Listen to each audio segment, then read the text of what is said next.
Well, I was mainly involved in the whole pitching for the job from the start, and doing the treatment, the director's treatment, and then the live action shoot, as well as working alongside the 3D operators too.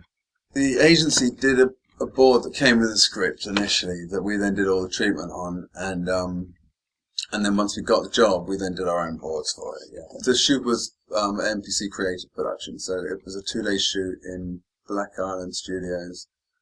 There were two 30-second spots, so we kind of broke them down a day each, and it was fairly straightforward. The cats were trained for about 4 weeks before the shoot to do the specific tasks that we were hoping that they could achieve in camera. We got probably about 80% of what we'd hoped to get, and some we didn't, and then in other places we got stuff we didn't think we were going to get at all, so it kind of balanced out pretty well.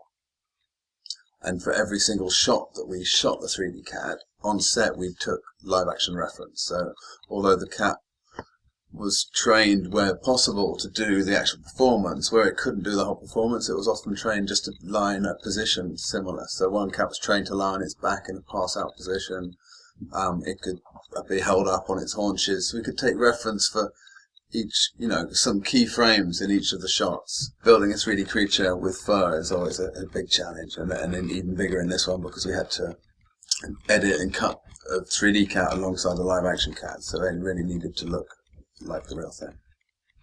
These grooms weren't as straightforward as I thought. I mean, there's a lot involved. When you look at the pictures, you actually see all the mottled details, and the fact that halfway through, because on set we filmed twin cats, so there's, even though we're trying to get a realistic cat, the fact that there were twins, there's minute differences between, there was 2 twin gingers and 2 twin turtle shell cats, and there was a time where it was like making sure that we had the definite right one that was matching to the shot before, and things like this that we had to key in, the groom for the chest, and various little things that added complications along the lines.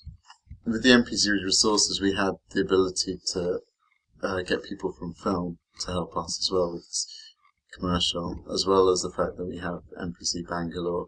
So we kind of pulled in as much resources as we could. We were using a lot of the film side of the pipeline, so we had to bring in something called packaging, where we could integrate 2 variations of the model, so the animator can carry on animating the way he likes, freedom and the time and the speed that he can animate away. At the same time, behind the scenes, when he goes ahead and we want to have fur and render, it has to go through the back of the systems that has been created for NPC, where it picks up muscles and then it picks up the fur and renders. So in order to get all that working and to understand that, that's quite intense, to get the muscles working fluidly, to get the collisions working, to get, the jiggle of muscles every time it walks. There's real subtleties that, I'd think if we hadn't got, it'd been definitely picked up by Jake, but, it just adds that extra bit of realism. With the animation, it was touchy. It was, as mentioned before, that we were treading a fine line between making it too unlike a cat or too unrealistic. If we made it possibly too cartoony, then we'd be going away from what the client really wanted.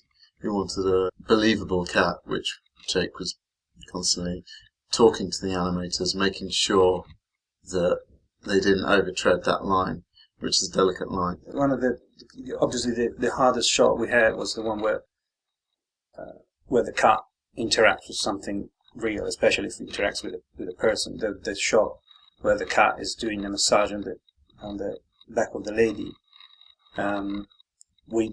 Something was shot for it, so it's like we had a guy with some stick pushing the skin at the back of the lady, but then obviously for animation reasons we had to change that, and it wouldn't match anymore. We tried, but it didn't work out. So we had to go back to 3D, but obviously those guys were snowed under completely, so we had to find a solution in comp. We did kind of half away, so we did the animation of the geometry of the back like a cloth simulation that would follow that. And then we would just get the geometry cache and put it into Nuke, project that skin of the lady back, clean it up and make it nice, and use that as a texture again to have all the crease and the light responses from it.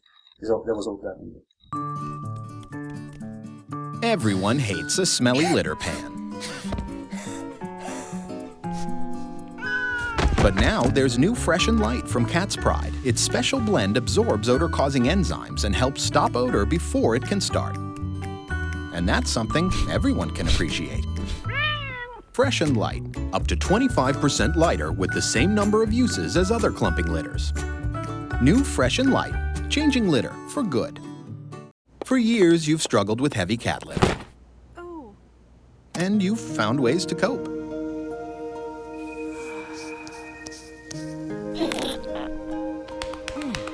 But now there's new Cat's Pride Fresh and Light. Its special blend not only absorbs odor-causing enzymes, it's up to 25% lighter with the same number of uses as other clumping litters. Less work for you and your cat. New Fresh and Light, changing litter for good.